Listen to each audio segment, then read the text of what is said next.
Why is it so important to you to really build a faith-based leader? Someone who's rooted into something that you believe in and is going to share that legacy. What's the reason behind it? There's so many different types of founders out there, but faith-based founders, for the most part, share aligned values. They understand that this is just a moment in time with our time on earth, that there's something greater that we are working towards. What our mission statement is for what we do is we align with every single founder that we work with. We align with their vision and we help amplify their vision through the technologies we've mastered. That's what we want to do. What it takes to build a successful business is leadership. Like, your job is, yes, to create the vision, but then true leadership is finding the right people to carry that out. If you have good leadership for your team, then they'll make your business bigger than you could have ever done it by yourself. Remy Davenport is a social media and marketing growth specialist who helps Christian entrepreneurs build powerful personal brands. With 150 million plus views, 450,000 followers, and over $3 million in revenue generated, he knows what it takes to grow with purpose and impact.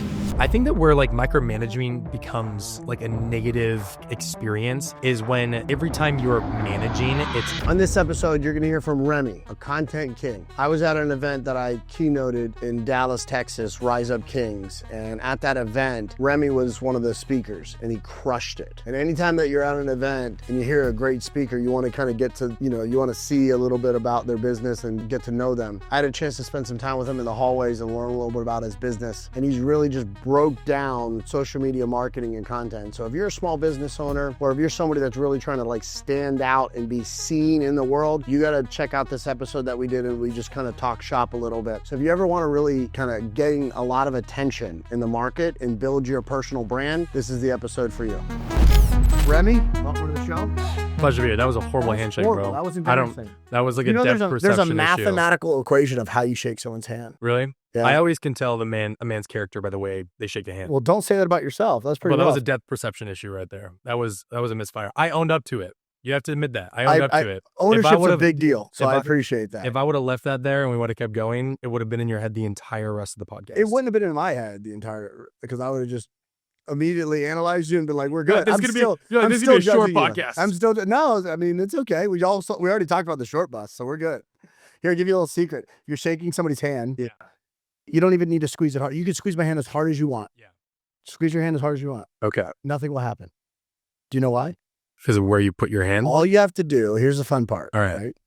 Squeeze my hand as hard as you want. Okay. As long as my index finger is extended, there's basically a bracket, like a triangular bracket between these bones, and then it stacks the rest of these bones. So you can't squeeze them. But if I close my index finger together, squeeze it, you'll break my hand. Literally. Well, so watch. So I could break, so let this collapse. I could break your hand. Yeah. But if you just extend it, don't do anything here, but extend this finger, even if I squeeze you as hard as I want. That's crazy. Yeah. Is that a technique in fighting that they use a lot? No, I mean it's like men shake other men's hands. Yeah. So you have to learn how to do that. It's something to work on. That's crazy. I'm gonna get bagged on that for a long time. Oh, forever. I'll never let it down. Wonderful. I always pick on people that are better looking than me. That's kind of my thing, and better hair. Yeah, I get that a lot. I bet. So for me, it's 2 decades coaching athletes. Really, I one of my first digital products was built by a guy named Greg Roulette.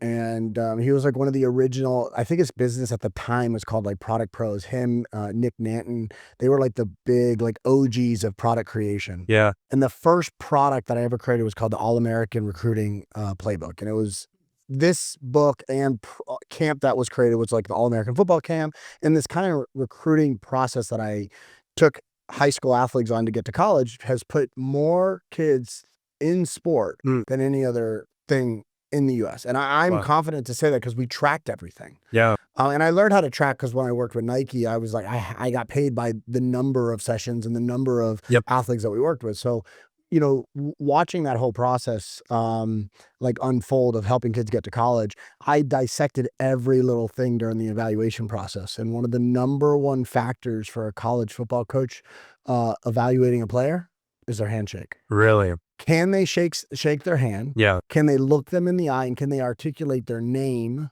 clearly enough to where, all right, kid, you come from a good home. Yeah. And that was like the first test. Wow. So, we would literally just make sure, like in the gym on a daily basis, if we shook a kid's hand, we wanted to make sure that they were ready. Because you had to be able to like turn it on.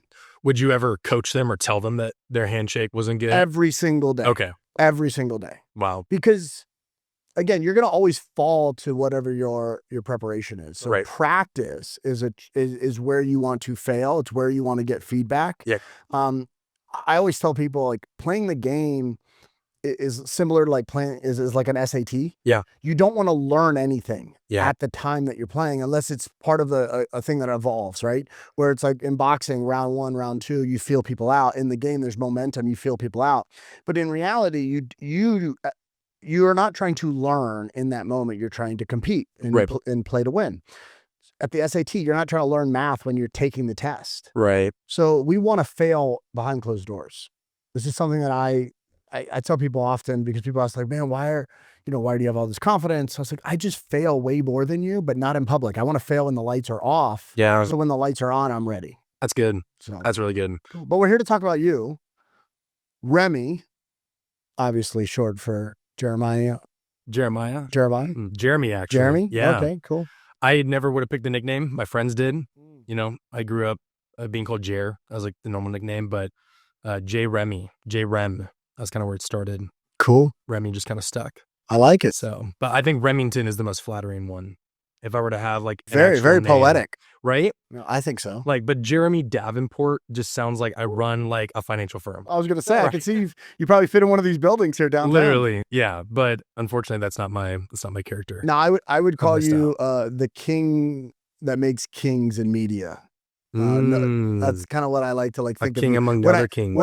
When I introduce like when I've talked to people about you, even from like just the first time I met, there's this idea of like, hey, you have the king here and then you have the kingmaker behind him. Yeah. But like that person has to understand what this person is trying to present to the world Yep. just as much as the person that's in front of the camera. Yeah.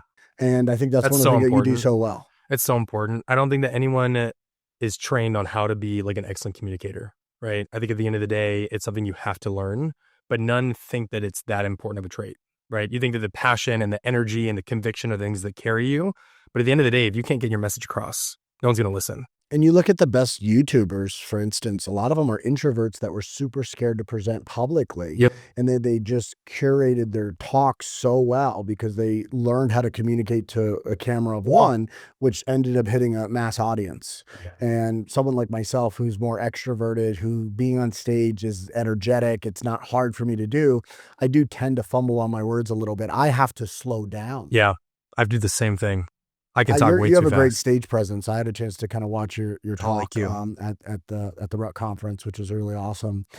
I want to talk a little bit about you and media. I want to get tactical with people because there's a lot of coaches. For me, my world within this kind of athlete entrepreneur world, this kind of like cross, I kind of like it. Either I have helped an athlete get to kind of the mountaintop, whether it be pro sports or Olympics, Yep. and then found their kind of like second mountain, which is like man's highest purpose is what I call like live your telos. Yeah.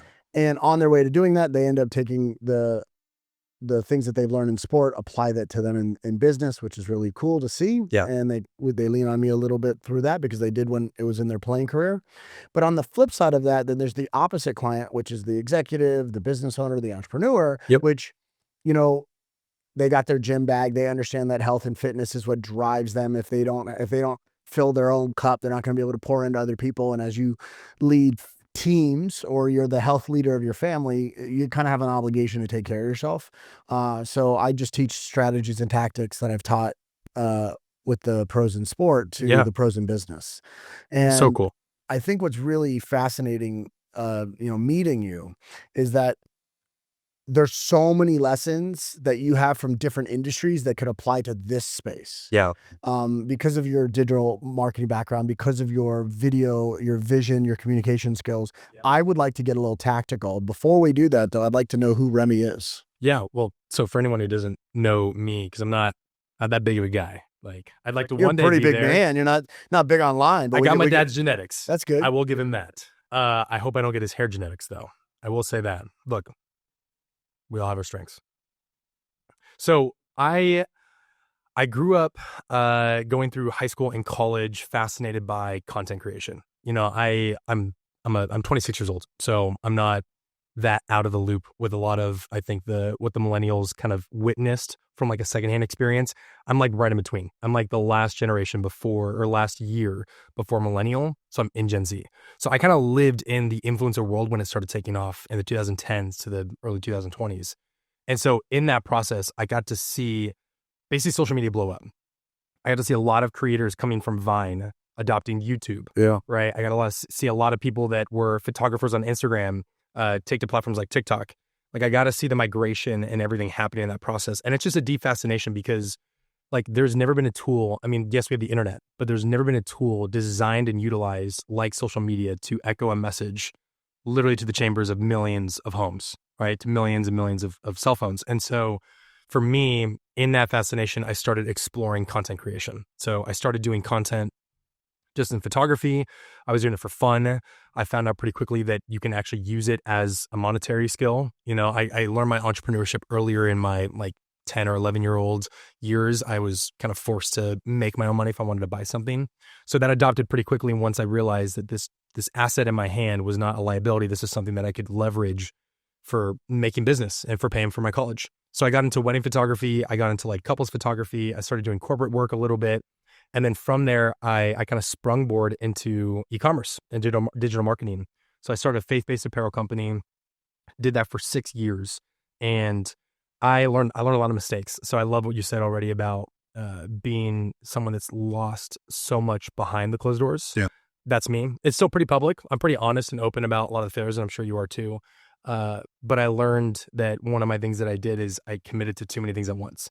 But at that same time, it was a benefit to me. So like I learned content creation. So I learned production. I learned cameras, video. I learned how to do everything from audio and sound design to like cinematic editing, right? And then from there, I also learned about digital marketing because I had to go and market myself. And something that was super unique in my space is that in 2019, Facebook came out with a new policy where you weren't allowed to target ads based on religion. And being a faith-based company, that was exactly how every guru in my space was teaching how to grow your brand.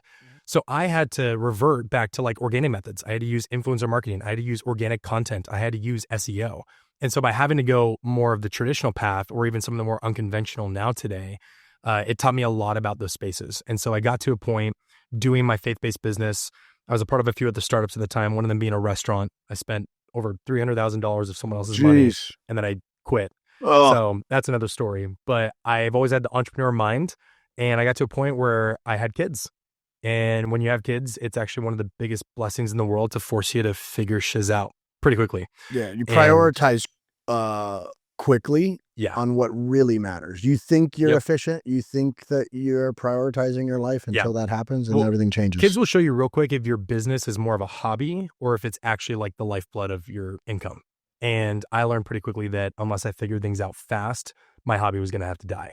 And when you're forced as an entrepreneur with the option of I have to go back to a 9-to-5 or figure out another business, start making money or make your business work, like you very quickly feel the pressure of that. Well, you stop looking at decisions as just like, oh, I could do that, but then I could do that, but then I could do that. Right. You really strategically look at them, and from a prioritization standpoint, you go, okay, what are the opportunity costs here? Yeah. Where do I need to put my time? And if I could only pick one, which one do I want to bet on? Right.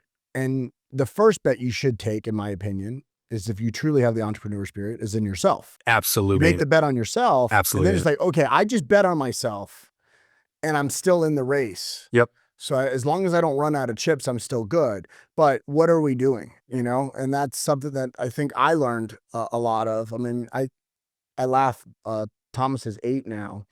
But when you become a dad, there's feelings in your body that didn't exist. They were there, but I don't believe that you understood them or they didn't come out. Like there's a new thing that happens to you once you become a dad. Yep. And that's that wake up call too. And then everything shifts. I didn't have anxiety before my son was born. I didn't look at things like, I'm a late night guy. I still am. Like I'm still a 2 to 4 a.m.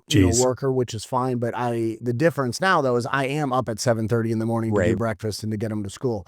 I'm not in the best of moods, which he'll remind me. Best statement ever. He was 5. This is the best quote. I'm already in the old man category where I repeat my stories 100 times. So at some point, is that an old man thing? Is it really? I think so. I think I'm pretty redundant already then. Yeah. I have to check with my wife. It jumps. Did I tell you about this on already? You quick. Yeah. So I'm a grumpy person in the morning. So I used to joke around. I get on podcasts and be like, so what's your routine? You're such a high performer. And I am. I like to win. And I working with me is hard.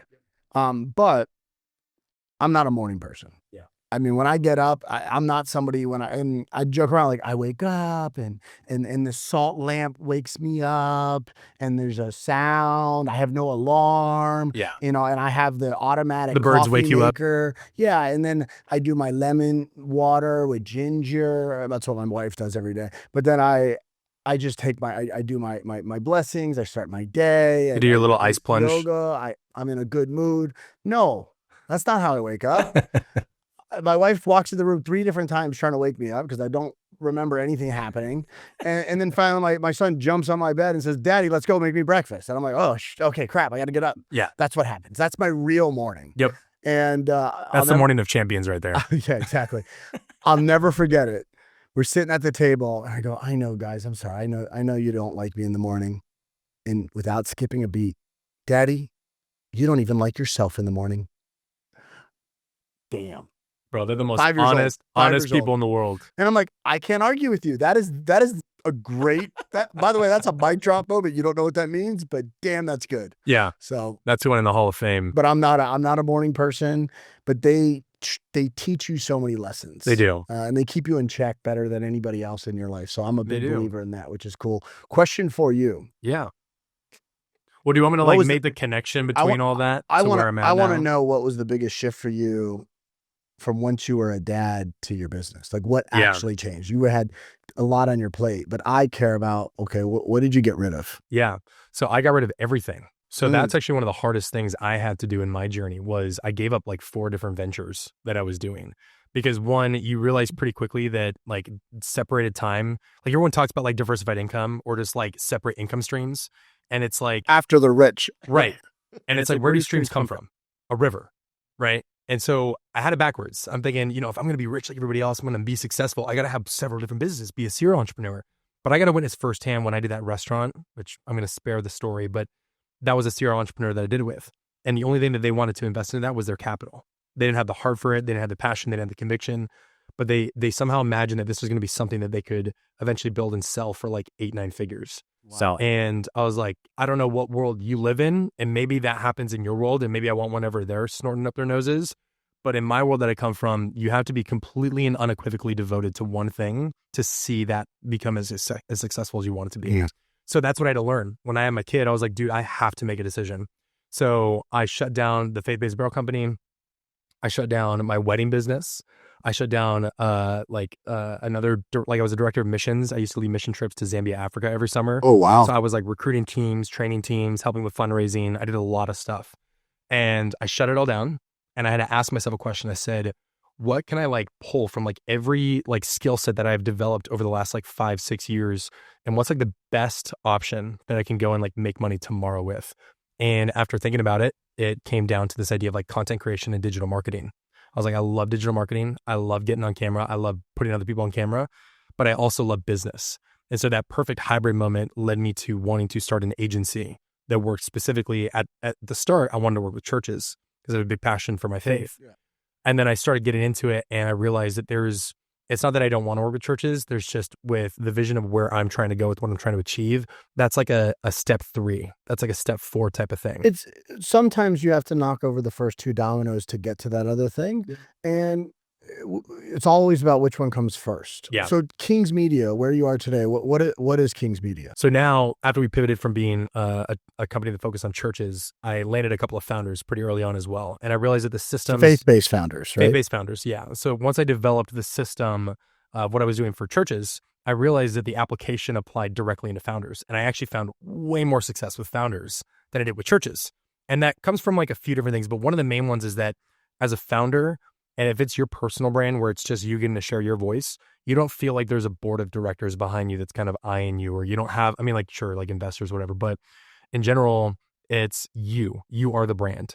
And for a lot of churches, it's like the pastor is part of the brand, but like if the pastor becomes like the personal brand of the church, there's going to be some concerns about like your methodology and of course where the priority goes.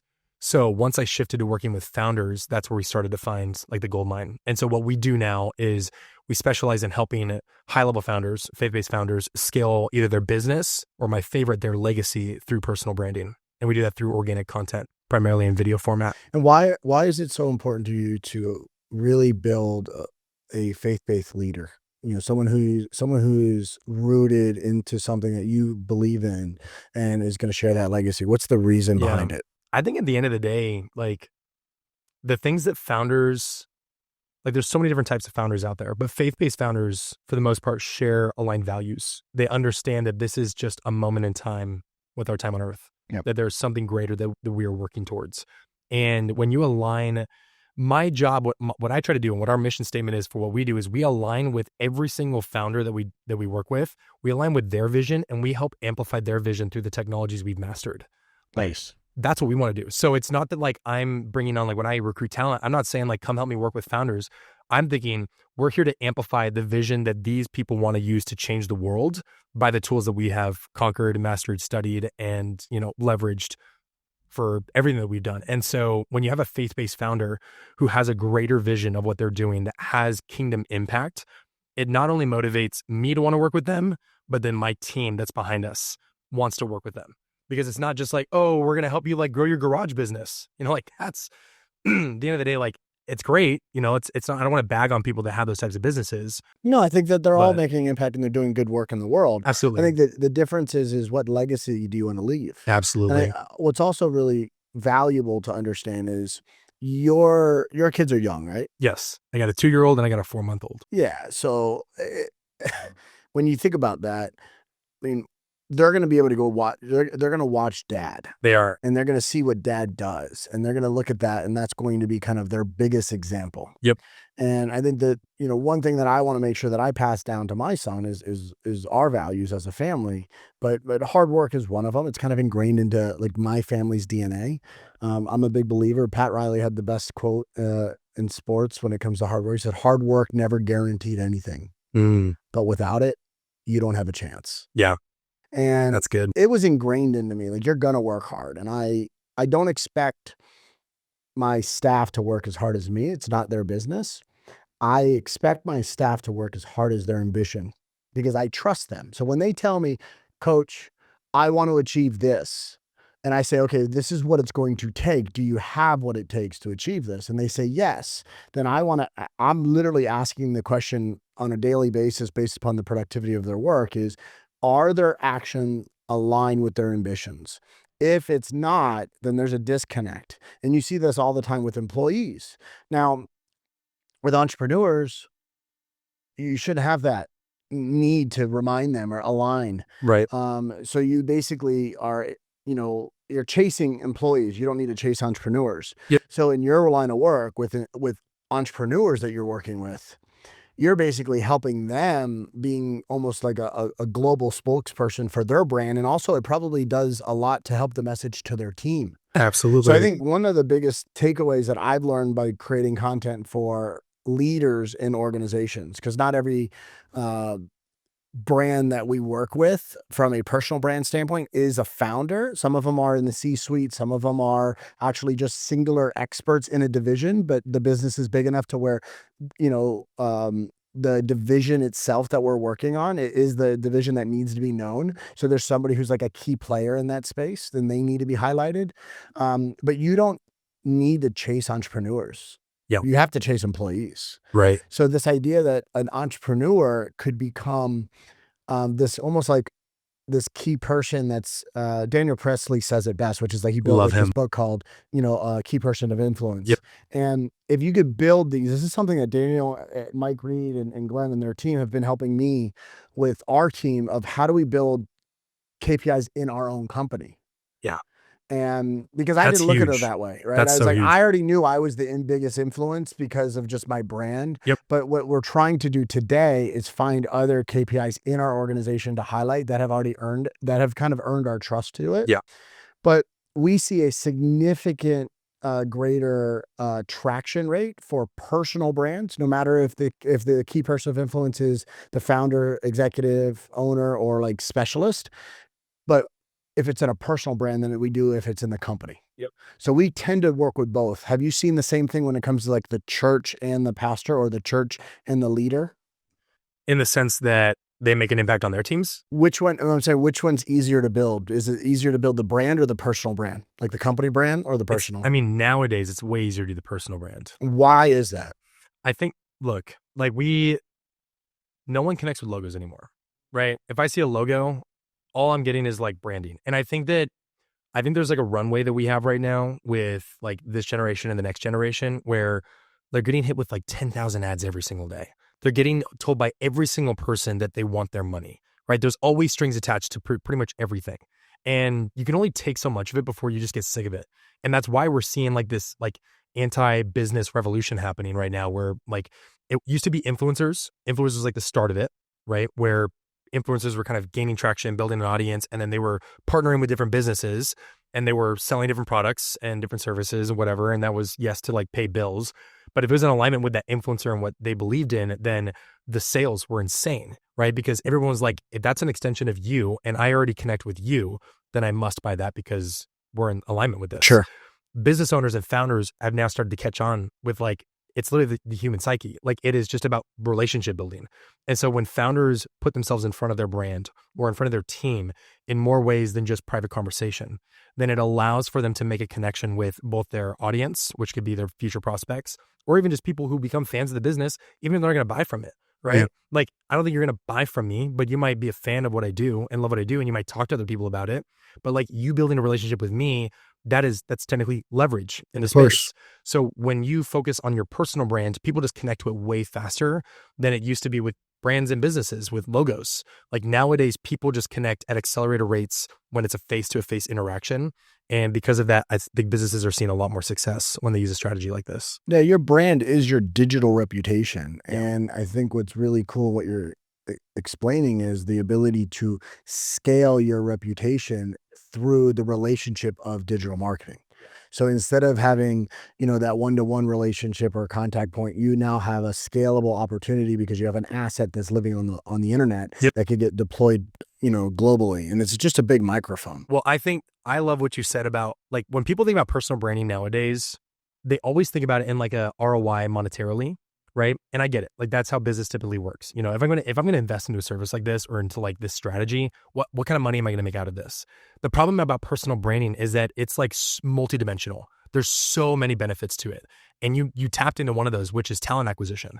One of the most challenging things that business owners actually face is not getting leads. Yeah. It's filling the demand. Yep. Like if it comes through and your demand constraint is because you don't have supply, like you cannot bring team into it, or the people that are on your team are not the best people for it, then like, what are you doing? You're going to Indeed, you're going to like ZipRecruiter, you're like trying to find people and you're commoditizing yourself based off of your benefits. It's like, well, I could work for you, but I can also work for this other company that's the exact same thing, the exact same, mission statement, but they give me unlimited PTO. You don't. So why don't I just go work for them instead? Right. But when you have a personal brand and people get to see you and connect with you and what you have to offer and what vision you have and what your direction is, that what ship you've made that you want people to hop onto, right? Then people say, I want to get on that boat. And the best example that I love to use is Elon Musk. Yep. Regardless of whether or not you like Elon Musk, he's a controversial figure, whatever. Like he is pulling in the best talent in the world into SpaceX. Why? Because he can pay them. Because he pays them. Not just because he has a really cool company and they make spaceships, but because his vision is he's trying to get life on Mars. Yeah. He's literally trying to get us to live interplanetary. And so if you get told by someone, hey, do you want to go work with a space company? It's like, yeah, it'd be kind of cool. I'm a space engineer. Like, I study stars and stuff, whatever, mechanical engineer. Or do you want to be part of a mission where we're trying to get people to Mars? That sounds way cooler. So at the end of the day, personal branding is one element, but like it has to blend in with whatever your vision is of what you're trying to do. And I think that's where the roadblock happens for most people that want to start this journey, is not like, how do I get in front of a camera? How do I talk to the camera? What do I say to the camera? My first question is, what do you want to be known for? And then what do you need to do in order to be known for that thing? And then what do you need to learn in order to do those things? That's the recipe right there for building a personal brand.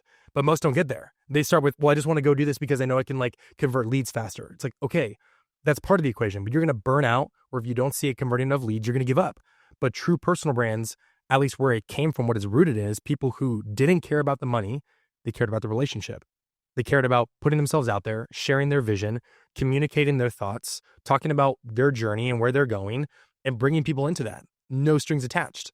And those are the most successful people in the world. So personal branding is less about just trying to convert leads, but it's also about who are you bringing into your company? Who are you attracting? I was talking with one founder the other day. He's very successful. He's like probably 10 times bigger than me, a competitor in the space. Super awesome guy. And I asked him, I'm like, we're scaling our business right now. We're trying to grow. Talent acquisition is going to be a thing that we're trying to work towards. What do you do for finding talent? Like, what is your guys' strategy you use? And he says, I just post something on my socials. Exactly. Now, he has a pretty big social presence, but even in comparison with my stuff, he was like, dude, I know your stuff. I know what you post. You could post the same thing and probably find incredible talent. But if I think no what's going to presence- happen is your message is going to resonate with the person that you want in your world. So he may have a wider net just because he already has an audience, but you're going to be like a sniper and you're going to be able to pick off the people that are already aligned with your values, because it does stand out. There's not everybody has the same belief, and people may say, oh, they're religious or they have a faith, but they don't live it. And that's not front and center in their work. Whereas I would imagine your family life and your faith is aligned with your finances as well. So like, in order for you to get paid, you're doing the same work. So the clients you have, we have a division in our business that has a vertical modern church where we do this for churches. We would only have that if the other part of our business works really well. That's not going to be the thing that drives most of our profits. So for us, we work with people all over the place. And I think in your end, where you're very specific on who you work with, you could actually understand a lot of their problems. And I think one of the biggest ones you mentioned being recruiting. So earlier on, when I started in the kind of marketing side, it was like leveraging off of Ryan a little bit because of, being my cool friend. And it was just this idea of like, I make successful people popular, but you were already successful. Yeah. Whereas marketing today, social today, people are successful because they're gaining popularity. Like Right. the actual popularity contest is almost the thing that's driving their success. Yep. So I come from a world that was, a little bit older than yours, right? We didn't have that wave. Right. It crashed a few times in the sea first. Yep. Where for us, it was, who are the real people? And then I wanted to work with them because there are some people that were the best at what they do, Right. but they were losing clients to their competitors because they didn't have content. Yeah. And content was the thing that separated those two from an awareness standpoint. Yep. So we took the best people and we said, hey, I'll help you because you're getting your butt kicked to this other person only because he's spending most of his time on content. Yeah. And you're spending your time basically creating the product, creating the relationship, curating, the team training and the development and doing all of this stuff, but you're not telling that story. Right. And the best people in the world were being overshadowed by the people that were the most popular. Yeah. So that was the first phase. Mm. The second phase, I think, is now getting people that are successful to tell their story so that they could actually recruit better talent, so that message goes back to their team, because it becomes like an internal show. It's an internal podcast. It becomes an internal educational piece. Like as I'm talking to you right now, there's going to be value to my team on what are the up-to-date trends in a market that you serve better than maybe we do, or that maybe we have a client that's in your space. We may have 1,000 clients in our portfolio, but you, in that vertical that you have, there's a nugget that we could then take away and then pass that through a different industry. Yep. And I think that's when you could learn from different industries and different people. It's very powerful. And I would prefer that your employees get that leadership from the leader, not from the news or not from what they're scrolling, because the algorithm is going to be based upon their interest. And we know a lot of employees show up to work and their algorithms on social are their escapisms from work. Yep. Well, so fundamentally, what it takes to build a successful business is leadership at the end of the day, right? Like your job is, yes, to create the vision, but then true leadership is finding the right people to carry that out. And a part of that is tailoring to them and serving them. Like servanthood is literally like an underutilized skill set, I think, in most modern business. But if you have good leadership for your team, then they'll make your business bigger than you could have ever done it by yourself. Well, of course, They're going to believe in it. Team, together, everyone achieves more, but the fish rots at the head. So if you have a poor leader, Exactly. then they basically, at a leader's blaming, they're blowing that heat down to everyone else, and it's going to burn people out. Absolutely. But if you could actually empower them, and I think this is where I tend to disagree with some of the advice that's out there.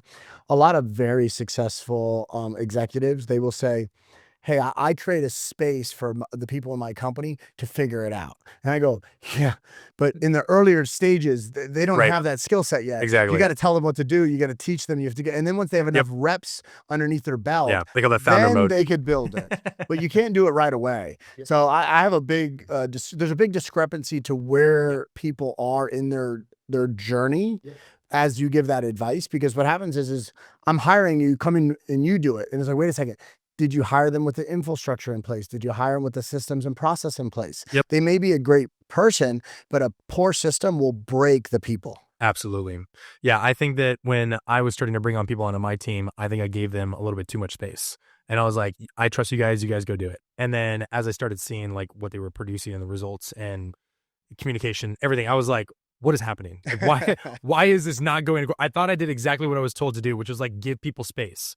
And then I learned that like in the early stages, micromanaging it, like even though it's a frowned upon thing, like it's absolutely quintessential for you to be Nick able Saban, to grow it. Bill Belichick, micromanagers. They're pretty successful because what they're doing is they're actually having micro accountability. Yeah. They're not managing things. They're having a high degree of accountability at a rapid rate. I think that where like micromanaging becomes like a negative like experience is when every time you're managing, it's negative.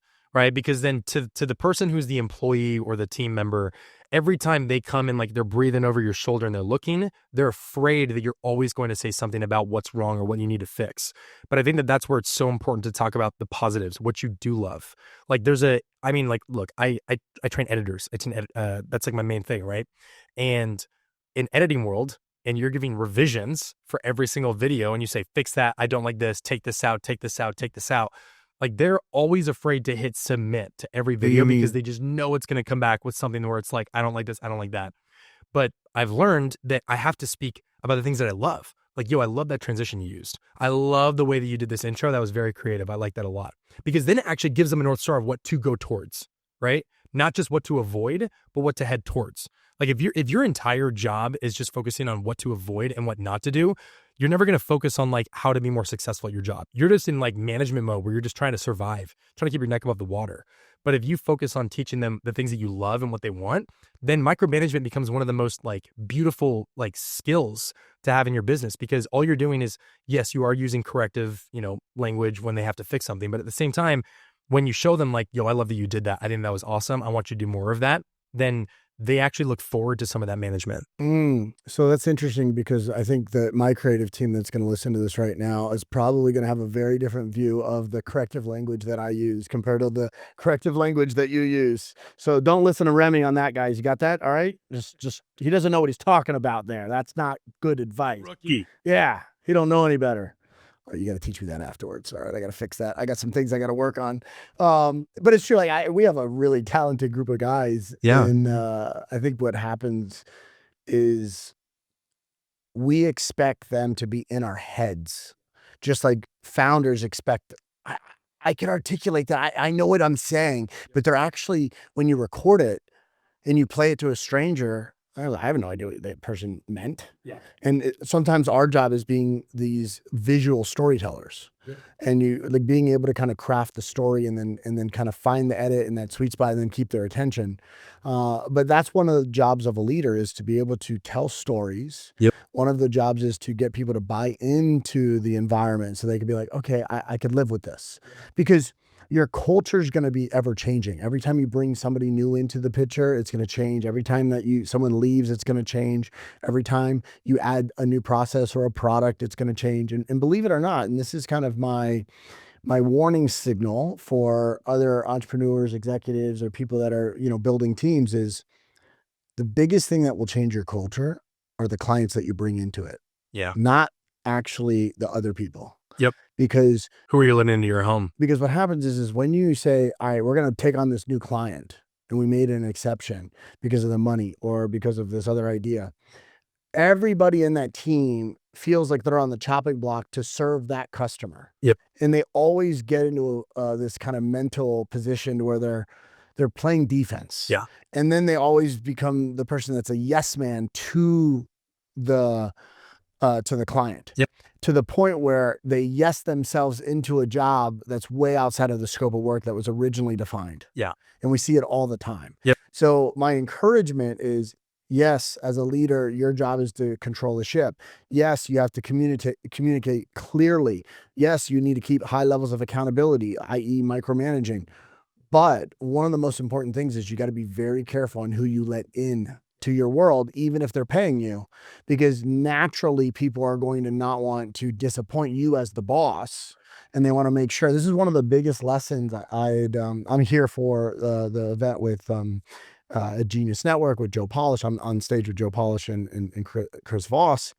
And the last trip that I was at, they broke down. He's like, man, your people want to do the best thing for you, but that's why they're trying to please the client. Yeah. So if your people are trying to do the right thing for you and the business, they're going to say yes to the client. They don't know that's not the best thing for the business. Then. Right. So they're trying. It's your job as a leader to steer them. And then what ends up happening is then they'll start to have better understanding of what that looks like. And I think that right there from a leadership perspective is how you develop other people underneath you, is getting them to see the way you see the world, getting them to get into your coach's eye, getting them to have the same perspective of what decisions would you make. It's also, I think, what's going to separate the good people that are using AI versus the ones that are not. Yep. Because it's the same thing with, I need you to learn what I see as a coach so you can make the decisions that I would make. I need you to be able to leverage this AI tool so we don't look like everyone else. Right. So it's, as AI is coming up, the critical kind of traits for as an example, I think would be the ability to make the right decision, just like in business, and the ability to create a personalization that separates that technology, the output, from what the technology would do automatically. Because everyone is just going to start to get to the same thing. And there, you see this, you're seeing it right now, and it's very obvious. AI imaging, AI stuff is very obvious. It's going to come to a point where it's not obvious. It already is happening. There's a guy that spoke at one of our events recently who built an entire account of him cloned as AI. It was put on Joe Rogan's podcast, and people still don't know that it's AI. He's never once touched that account. It's got over 100,000 followers, and it's not even him. That's amazing. Yeah. It's already happening under our Can you noses. imagine like multiple of me? I think that would be great. Yeah. Let's go. 2 of me. Well, I will say this. When it comes to cloning technology with like AI, one of the more complicated tasks that you have to do is hair. Like hair is actually a really complicated thing. Yeah. Oh, see, I don't have a problem with that. So I was about to say, you're not going to have a problem. It'd be super easy. I'm good. And I'm not going to Turkey anytime soon. So I'm good. Actually, I'm going to Turkey. But if I come back, everyone's going to be like, all right, we know what he did. Yep. So I got no excuse. I think you have a slight advantage in the market if you wanted to capitalize on it. So might have to look into it. That's funny. I think Dyer, the CEO, Stephen Bartlett, who's, I don't know him, but an incredible entrepreneur, an incredible journeyman when it comes to his digital, I would say digital experience that he posted publicly over the years. Yeah. He's doing an AI podcast. And that's growing at a very rapid rate as well, which to me is fascinating. I think that in-person stuff is going to be where it is. When 2020 hit, right? The curse word that starts with the C that's not from my Irish family, the normal the curse word in America called C from 2020, which we won't say. We took a group of guys that were in my mastermind that we needed to be around each other at some point. We needed to be like, hey. So we had the rights to go see Muhammad Ali's training camp in Deer Lake, Pennsylvania. And I took my boxing coach at the time and a group of these guys that are just incredible men, incredible entrepreneurs, incredible coaches, the best at what they do. Yeah. And we basically slept in the same bunks that Ali and his training partners slept in. We ran on the hill that he did. We went in the boxing gym, which is a museum now.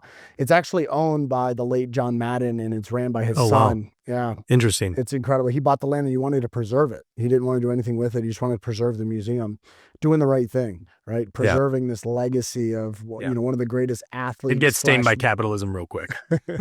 Yeah. And it was an incredible experience. And I remember that moment of everyone was like, we got to do more of this. Yeah. And that was then. Yeah. Now, 5 years later, here we are today. I still think people are going to be craving that in-person connection. Yep. Even though like digital courses and learning and the ability to connect on Zoom is super easy. I have an office halfway around the world. I have 117 members on 3 different continents. And I'm proud to be able to just press a button and be on call with them. So the relationship's being built. Yep. But it doesn't matter because we get 10 times the amount of work done when we're in person than we are when we're remote. Yeah. And I think people are going to want that. And I think that's where the future is going to be. But I don't think that you're going to get the opportunity to get people to come to you in person unless you are allowed digitally. Yep. I think, so one of my bold predictions, because I didn't do a lot of like in-person events for the last few years, and I did entrepreneurship alone. And entrepreneurship is such a lonely journey, right? Like your family doesn't get it. Most of your friends work 9 to 5s. My mom still wants me to get a real job. Like it's hard. Like it feels like there's opposition everywhere you go. And if it doesn't even feel like active opposition, it's just that like no one gets you. Right? It's naysayers. Exactly. And because of that, it's a lonely road. And I didn't learn until about a year ago, and even most of this year, that events is one of the greatest gifts that God has given us. Yeah. And it sounds cringe because like I've heard there's a lot of like bad conference spaces where people go to conferences and it's literally just like a network fest, and it's a lot of them are. I mean, the one I met you at, which I was able to be on stage speaking, 300 faith-based, Christian business leaders. I was very impressed with just the audience, the energy in the room. And it was actually quite refreshing to be in an environment like that because you don't have to posture as much. Yep. In a lot of environments, when you go to digital marketing events, there's a lot of posturing. In the sporting world, you kind of really don't have to posture because there's somebody in the room that's better than you. Yeah. And everywhere we go in a locker room, you learn your place really quickly, right? Yeah. You start, like, oh, I'm the shit, you're this and that. And then this guy walks in, you're like, damn. All right. And then that guy walks in, and then Shaq walks in, and you're like, dang. And then you're like, someone else walks in, you're like, dang. Yeah. And you don't actually have that feeling, but you do get it in the entrepreneur space. In the sports space, it's more of all like we're all one. Yeah. And we get it, but without you, then I wouldn't be who I am, is the way that sports work. But in entrepreneurship, it's I'm better than you. Yeah. And that's where it kind of gets a little crappy in my opinion. Well, I mean, like, so I was just at an event last week, and I mean, I got to meet and technically network with a lot of people, but like my agenda was just to make friends. Like, I'm just like, dude, I just want to meet other people and support them with what they're doing. And there was a couple of different guys there though, that like the entire agenda that they had was like, how do I get like a job out of this? How do I get to network? And so they kept going up to people and saying like, if you got any opportunities, I'm a fractional CMO. I'm trying to get myself out there. Would love to connect. If you have any opportunities, let me know. You're and fractional because you've never actually had a real CMO job.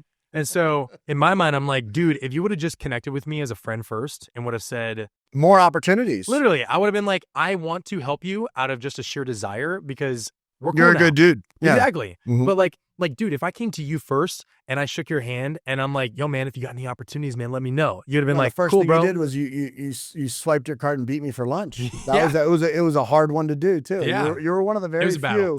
It was one of the very few. My wife's like, hey, who'd you buy lunch for when you were there? I was like, actually, I lost this time. You got me. I literally got my hand in between the touch. The reader, yeah, it you was did. perfect. I was like, I went to go swipe it, and he went. I'm like, I got some Spider-Man reflexes. I was impressed. So yeah, like, look, if you come in without strings attached to these kind of events, incredible opportunities come.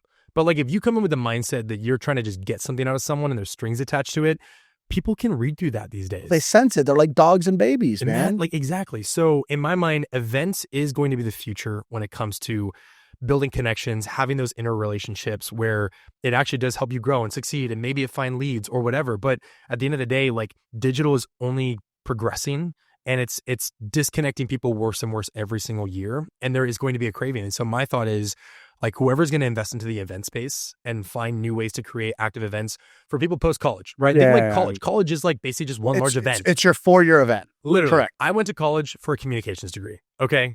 I did not go for anything impressive. I learned how to talk. That's what I did. But what I spent most of my time doing was making connections with people and building relationships. That's what I used it for, because it's my last chance. After you get out of college, usually it's like church institutions is where like you would go to have that, or like a community center if you're gonna be there. But for most people outside of that, their community shrinks. I heard a guy recently say this. He said that he's like 40, 45, maybe 50 years old. He said, you don't have friends anymore. You just have people that you're willing to tolerate. Ha! And I was like, that's a really good way to put it. But it's a sad reality that, like, my wife's like, yeah, that's what happens in our house. Literally. I'm willing to tolerate them. Like, I'll take it. It's you're not involved in spaces actively that you used to have growing up that were pretty pivotal in your relationship building and how you grew up and how you were developed. You talked about your inner circle, like looking at who is inside of the circle first to know who they are. But if you have a really small circle, or you're not invested into one, or your circle is just people that are online, like that doesn't bleed into your actual day-to-day activity in your life. Yeah, and I think that, everyone needs to have different types of people in their life to support them. And if the people in your circle don't know what your ambitions are and your goals are, and they're not supporting them, then kind of they're probably not in your circle as much as you think. So I'm a big believer of only allow the people in your boat that want you to win. Like, the only people that should ever be in your corner are people that want you to win. And if they don't want you to win, get them out of your corner, because they're going to hold you back, right? Yeah. Build a canoe, not a cruise ship. Yeah.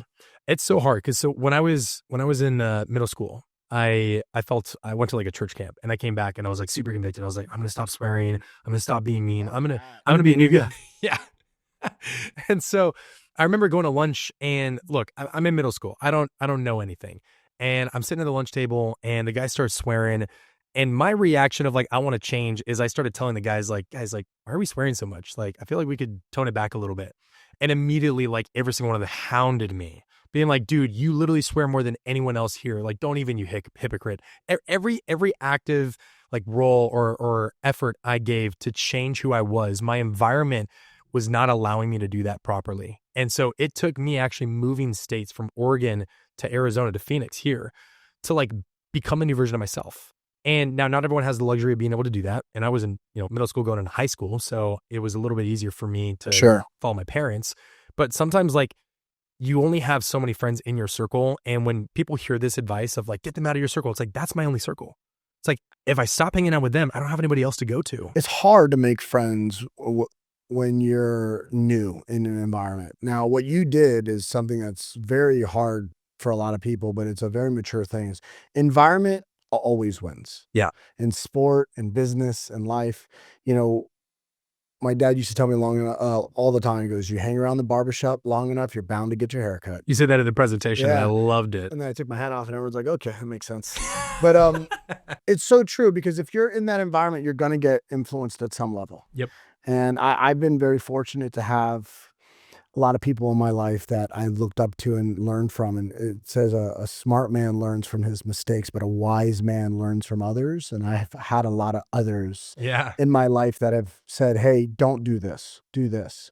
And I look at kind of some of the basic principles that I kind of go off of, and like how valuable was my faith to be able to make those decisions. So for instance, I don't do business with people I don't break bread with. And it was one of the first things that we did is we went to go eat lunch. And that's where conversation really starts. How do they treat the waitress? How do they treat other people? What are their kind of manners?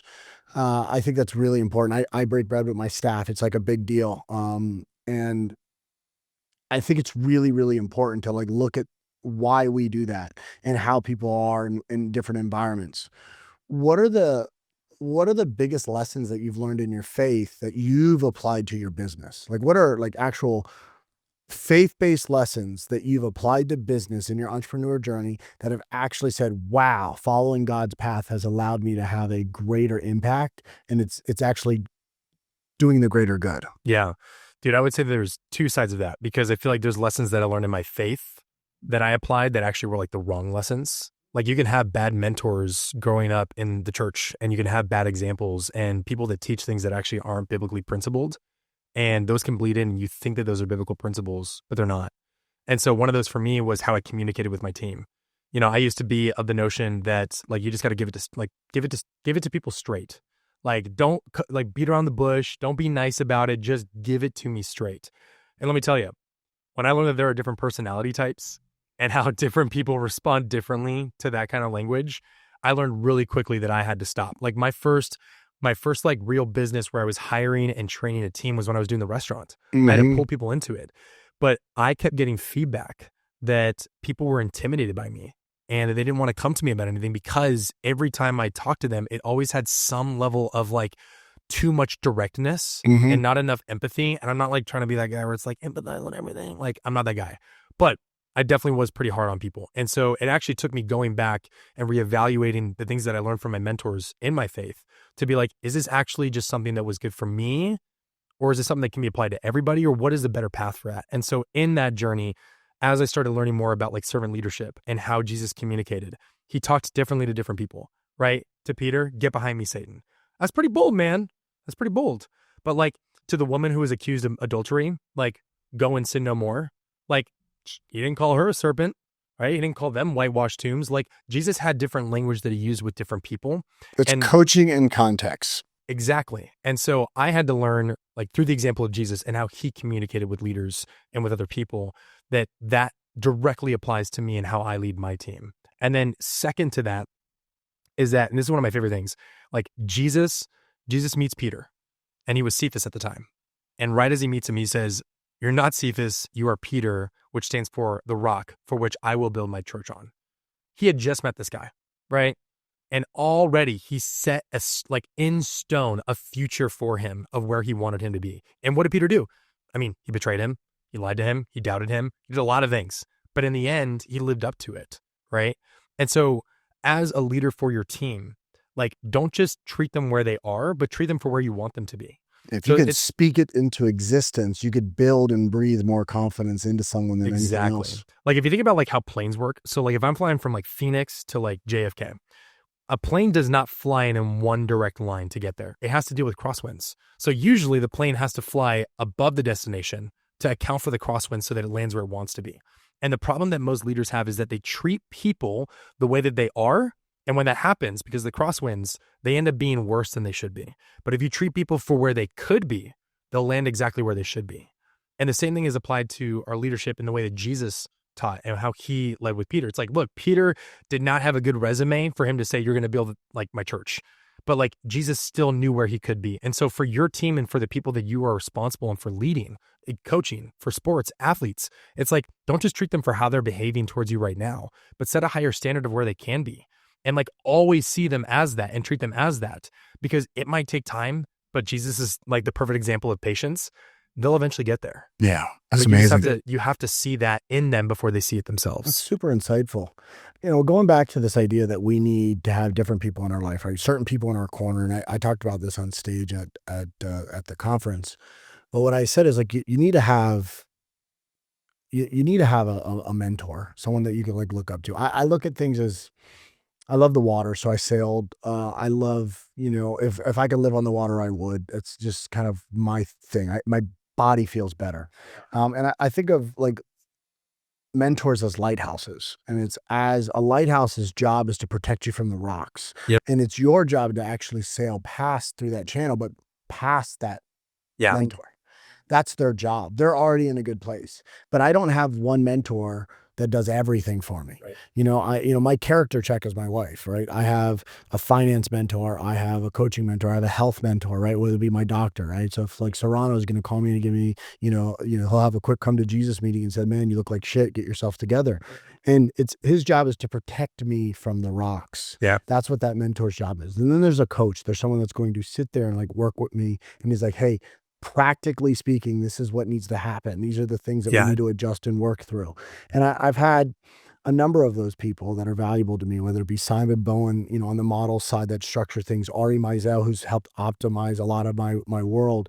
And I've invested into my life with coaches because for a long time, I think the first 10 years of my entrepreneur career, I didn't have anything I invested in. I had friends that helped me. I had people that were mentors that were doing it out of the goodness of their heart, but there wasn't skin in the game.